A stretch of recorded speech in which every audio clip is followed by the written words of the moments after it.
Hello, and welcome to Making Sense of It. Do you ever wonder why you do the things you do? Well, then this program is for you. This is our gift to you from the Glasser Institute for Choice Theory. And each week we have a faculty member or someone that is certified with the Glasser Institute to come on and just discuss with us and help us to see the deeper levels of the concepts of choice theory and reality therapy. And today we are blessed, I am blessed, to be the instructor for certification. And we have 3 students that are, before this Saturday is over with, that will be certified as qualified instructors with the Glasser Institute. And I have asked them to come on and let us dialogue with their understanding of reality therapy and choice theory. So I'd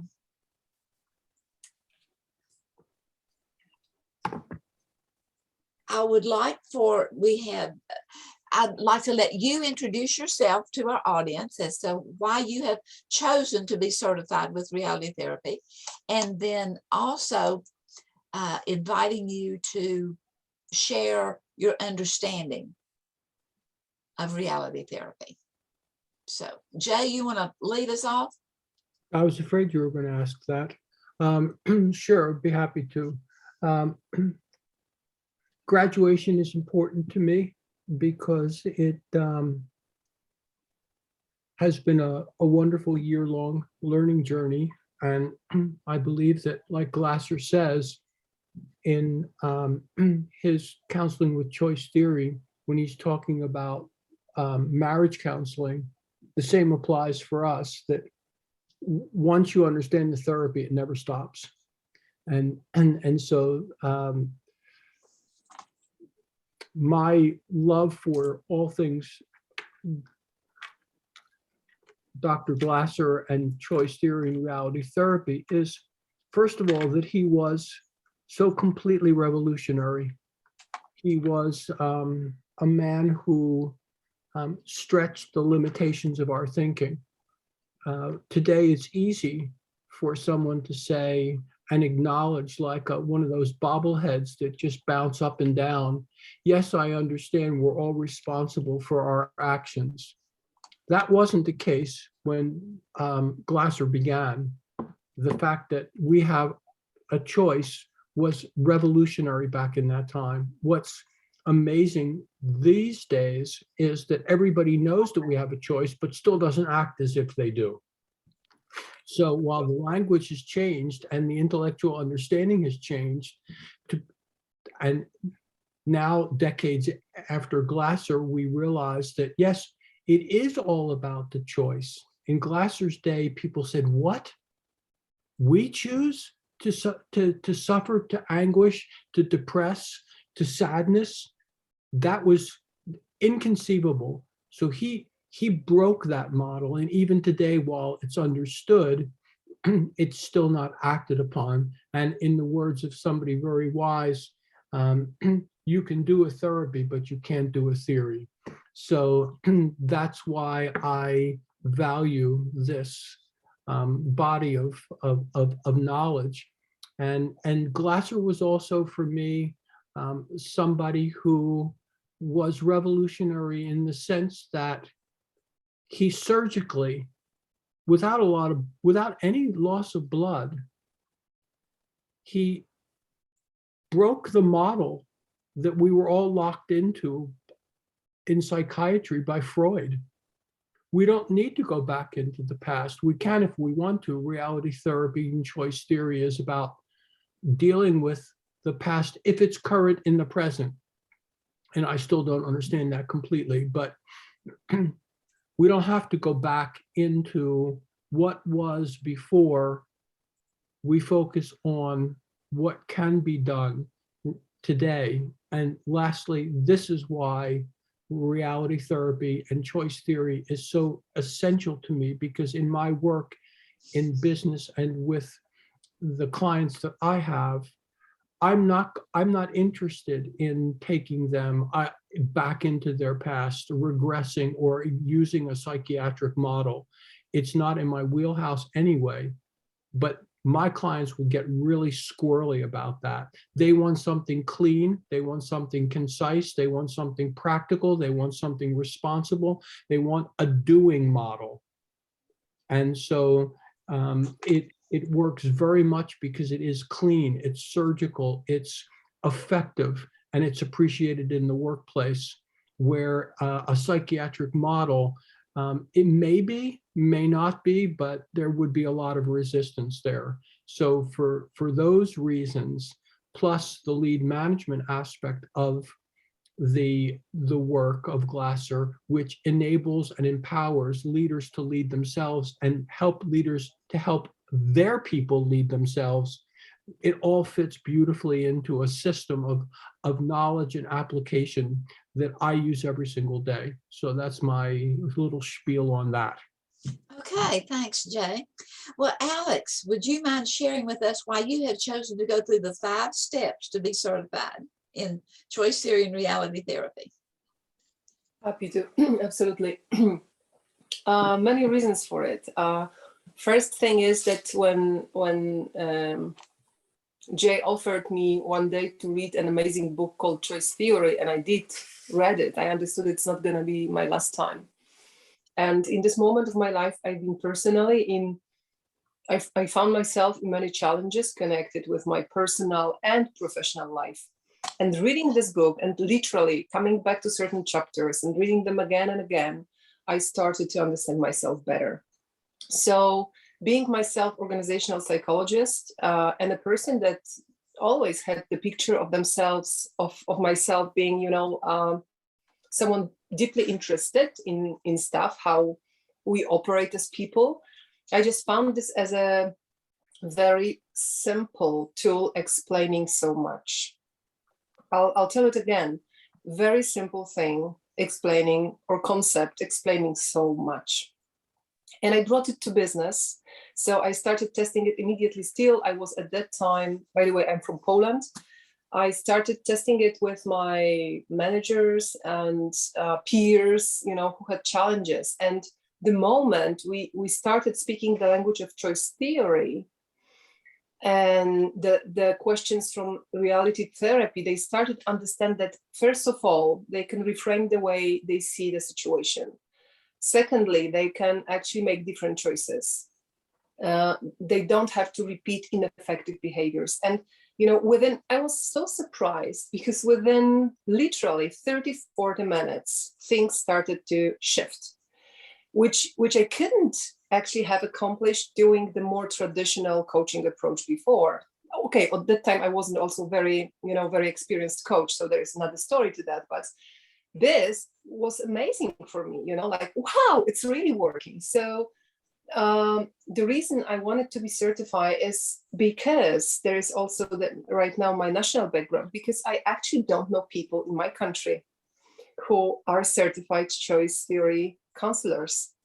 And as I'm bringing it more and more, to my work, I felt it would be just good to be somebody certified, so that I can say, okay, I've really done the work thoroughly, and I want to help using this knowledge to achieve for the people what more of what they want, and do it consciously, understanding how they operate. So this is, of course, referring to the chart.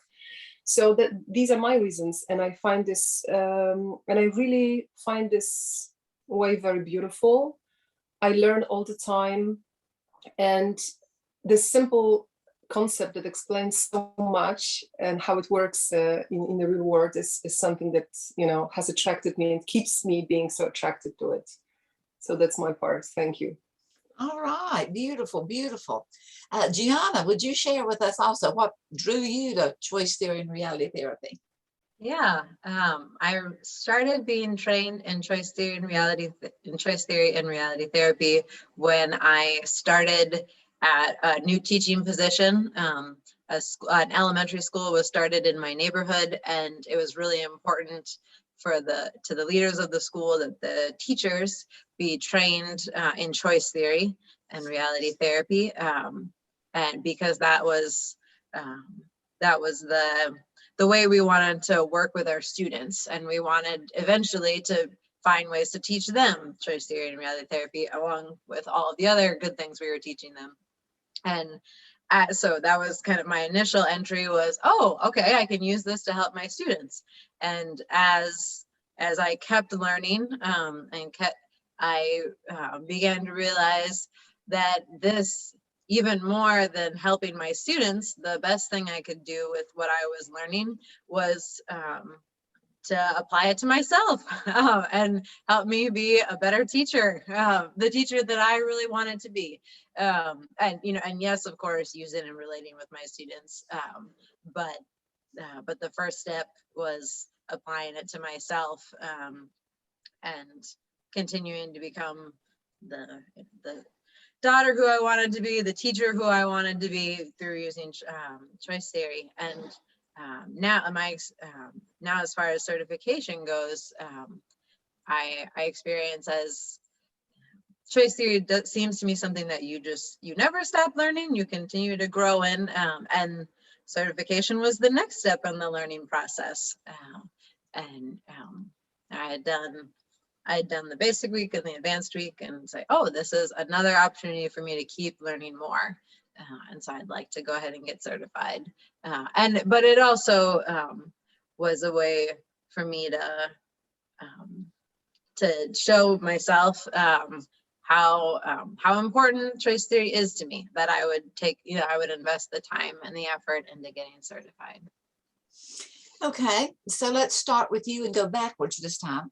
And the question is, what have you found to be most effective for you personally?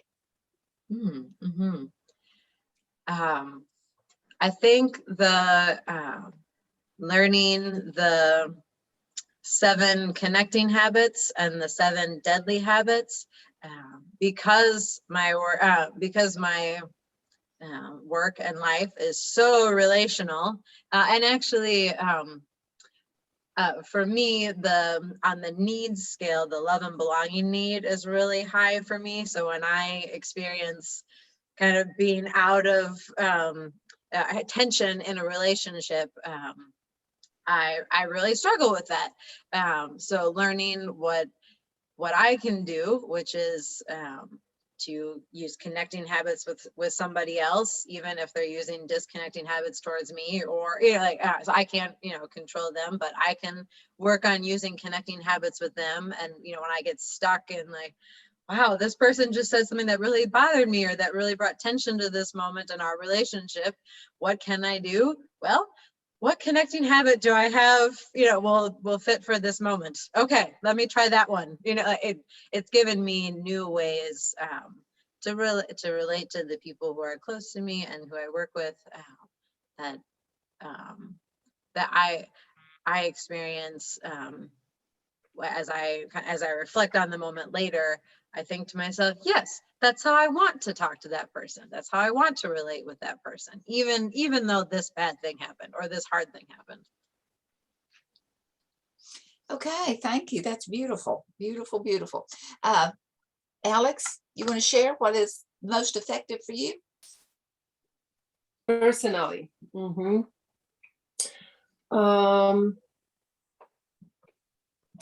I wonder. I believe it helped me a lot to be a better parent. So even though I was mainly thinking that I would use choice theory and reality therapy and lead management in coaching with my life coaching clients or business clients, I actually found myself in a situation when my kids were getting a little older, meaning they became teenagers and I started experience different challenges. And as I was just automatically, we are all on those autopilot behaviors, I was just repeating what I was taught by my parents with my kids, okay, with some little consciousness, but I would rather force them to do things than, so I would use a lot of external control psychology. And then I understood that I don't actually have to. And I remember my session with Dave Batts when I just asked him to help me to figure it out how to apply this beautiful knowledge to the work with my kids, and we discussed a little bit. And again, I tried it out pretty immediately, and it worked. So we had different conversation, we had better relationship after this. We agreed on certain things. My son took much more responsibility. We clarified expectations, but also the consequences. So this was one area of life that personally brought me lots of value. And the second one is actually my everyday life. I mean, I feel myself, and I would really say it about myself, that I live choice theory on everyday basis, and I even happen to tell it to my clients, when I wake up in the morning and the bad thought is coming, I have a choice. And I know it in this very moment that I might either go to bad thoughts and then, total behavior connected with it, or I can choose to be grateful that I'm waking up, that there is the new day, and then that I'm still here to deal with those things that are in front of me, or, so it's just the new way of being in life because of this. And personally, to me, it's like it's already in my quality world. This is one thing, like the concept that I'm really very much into, but also, I perceive the world right now through this piece of knowledge and practices. So yeah, that would be my story. Thank you. Okay, well, it's beautiful, really is. And I'm hearing all of you saying, Jay, I want you to give your input also on the most effective, but I'm hearing you say that although the concepts are simple, they're not simplistic, in that you still need to put some work into bringing them into full effectiveness. So Jay, you want to share with us on most effective for you? Yeah, I think of George Harrison because I had the honor and pleasure of seeing the Beatles in Philadelphia. And I know that the walrus was John, not Paul, for those of you who even care. But I think of George Harrison in his song, Living in the Material World. And it's just an amazing song. We're living in the material world. And to me, choice theory has opened my eyes for me to realize I'm living in the external control world. And I am the victim of external control, and I impose external control. And so I see external control psychology all around me. And the more I see it all around me, the more hypersensitive I become to how much I'm doing that to myself.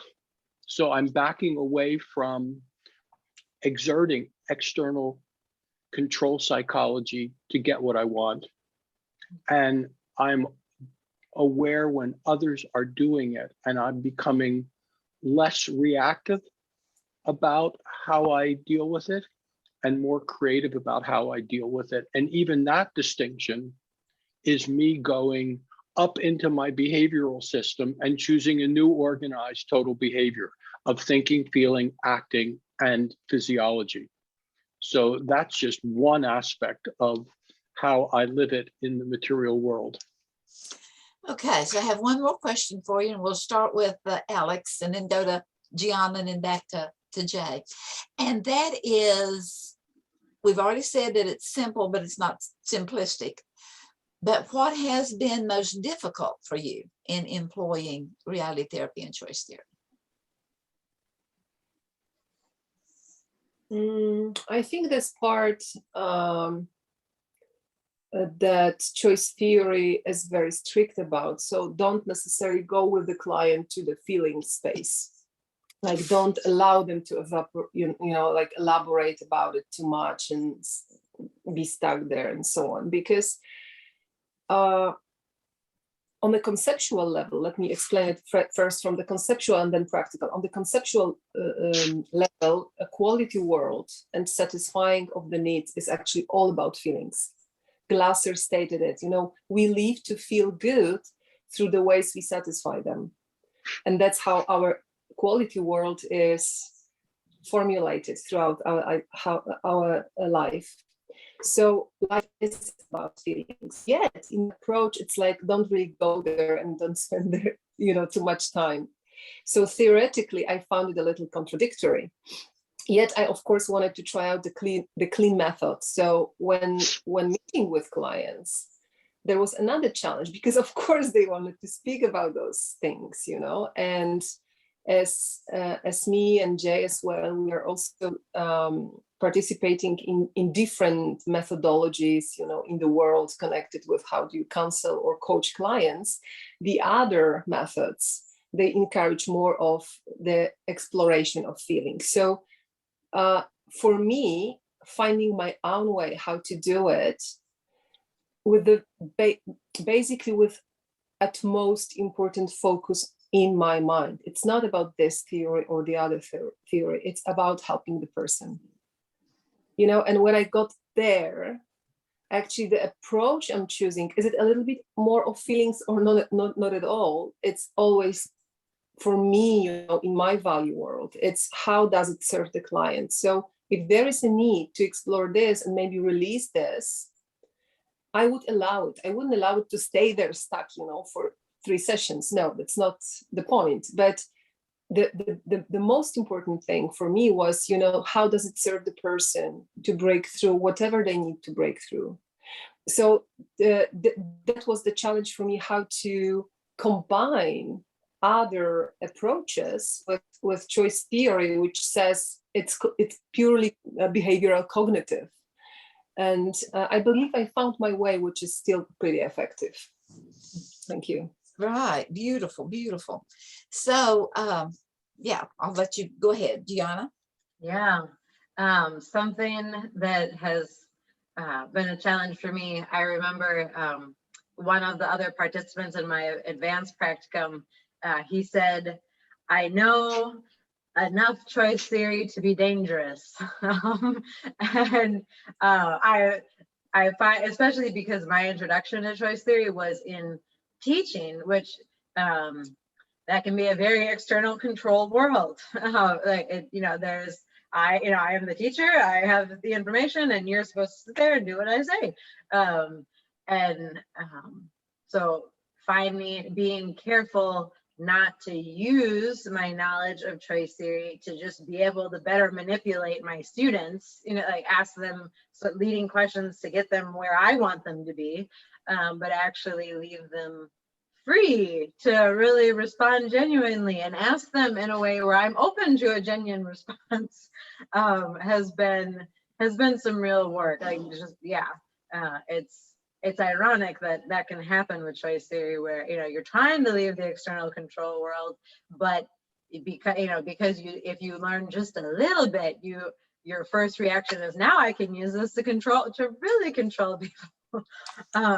And so learning to move, it's sort of like learning to move from a more sophomoric knowledge of choice theory to a deeper level of, no, I want to actually be free myself and leave the people who I'm interacting with free to respond as well, and not try and control them. Okay, Jay, you want to wind up with what do you find most difficult? 4 simple, agonizing, impossible to understand words. All behavior is purposeful. That just is like a Zen whack right upside my head. You know, from the minute I heard about it to today, you know, it's hard for me I'm getting further along the spectrum of understanding it, but wait a second. Why would I choose to anger? Why would I choose to detach? Why would I choose to upset? Why would I choose to nervous? Why would I choose that? You know, what benefit is it doing to me? And from the minute I met with Shruti in basic, all the way through the avatar-like leaders that I've had in my certification program, they all drilled this home. So those 4 bloody words, that's the most difficult. All behavior is purposeful. All right, thank you, thank you, thank you. Well, my takeaway from listening to the three of you is that with Jay, that although you get cut, even though there's some things there that kind of stings, you're not bleeding out because it is doable. And I'm hearing from Alexa that you really do have a choice, but you kind of have to stop and think about it and let yourself know that you have a choice and feel that shift inside that tells you that it's okay. And from Deanna, I'm hearing the fact that that acceptance, and that I'm making a choice, and do I want to connect or disconnect? And do I want to be a boss manager or a lead manager? And once we can settle that within ourselves, then it is easier for us to live it out in actuality. Well, thank you, each one, very, very much for being here. And I thank our audience for here. And hang around. If you'd like to chat with our folks, we'll do that. In the meantime, thank you for being here, and great mental health.